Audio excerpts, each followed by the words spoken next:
इस वक्त पाकिस्तान के अंदर हो रहा है वो पाकिस्तान की आवाम से बेहतर कोई नहीं जानता, क्योंकि जिस आवाम की रोटी, आटा, चीनी, बिजली, गैस, दवाई चोरी हो जाए उसको कुछ बताने की ज़रूरत नहीं है कि इस वक्त चोर, डाकू, झूठे, लुटेरे, नालायक और नाअहल मुल्क के ऊपर मुसल्लत हैं, जिसकी सज़ा पाकिस्तान की आवाम काट रही है। 2.5 साल के ऊपर सियासत चमकाने वाले इमरान साहब दूसरों पर उंगलियां उठाते हैं।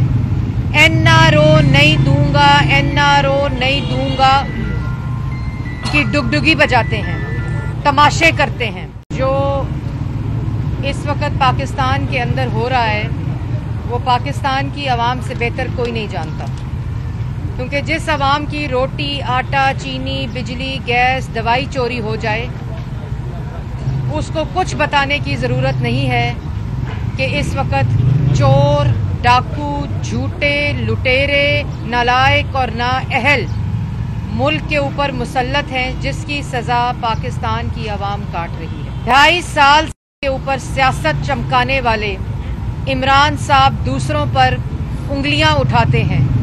एनआरओ नहीं दूंगा, एनआरओ नहीं दूंगा की डुगडुगी बजाते हैं, तमाशे करते हैं। YouTube पर गुगली टीवी देखने के लिए youtube.com की सर्च बार में गुगली टीवी टाइप करें। गुगली टीवी के पेज पर सुर्ख रंग के सब्सक्रिप्शन वाले बटन पर क्लिक करना ना भूलिए। YouTube पर अपलोड होने वाली वीडियो से बाखबर रहने के लिए बेल आइकॉन पर क्लिक कीजिए। आपको हर नई आने वाली वीडियो के बारे में नोटिफिकेशन मौसूल हो जाएगा।